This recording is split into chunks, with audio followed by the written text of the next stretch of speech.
support. Erokamano. Ngine wadugo kanyo mondo morange singo mabene chiu skunde mathoth ochune gi singo mag housing mutingo nyaka hostels mantiere kar kae. Morino Kal, inene yo machal nade higni adek mar jatend piny Kenya? Aneno ni sirikal osetemo, to mae osetemo. Adwa duoko erokamano ne jopiny.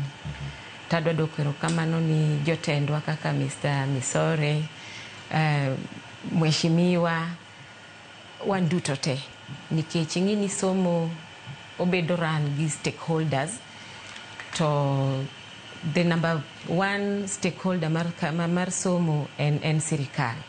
Koro yudo ka chien kachacha 2 years before broad-based government, ne Kenya nonjawre ahinya e weche mag somo. Ji ne ywak all the way from ECD, primary kai, secondary schools. Ne en ywak nikech system mane government ne tiyo godo mochenjo gik moko kaka nwang'eyo ne wan godo mane wase normalize ne obedo matek ahinya. And therefore anyalo wacho ni the first 2 years mag this government, it was very chaotic. To bedo ni wanyalo biro together kaka oganda, media played a very big role mondo mi weche gi ne meny wagoyo koko ma bang'e no to koro waneno ka broad-based government no betie.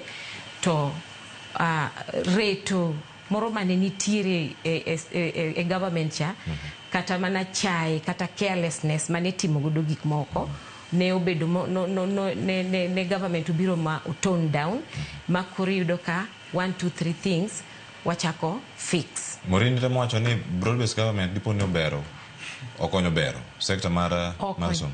To me okonyo bero. Nikech ineno, at first we were not, the government that was there, awachni UDA government, yeah? Oknegi listen kabisa. Cleophas, you can agree with me, there was a lot of outcry. Jonyuol go koko, okwaelewa ni to CBE mabedo introduce nieri, okao mkondo mane, okelnwa the workforce mar Professor Kitavia.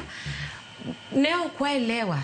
Aparo ni we were thinking nikech gik moko nobiro mondwanyore kabisa. To bang'e yudo ka koro nikech ne wantiere gi stakeholders mane omedo push to fight for education mondo bed ma proper, government still was not listening. But seche ma koro ne broad-based government obeti, tiyudo ka koro gichako bedo sober. Iyudo ka koro duond japiny no chak winji. You understand? Duond japiny no chak winji, ma koro ng'wech moro mane gidwa ringo godo ahinya to just make education sector collapse ja, no dok piny. So that's why I'm saying ni aduoko erokamano ni jopiny. Just remember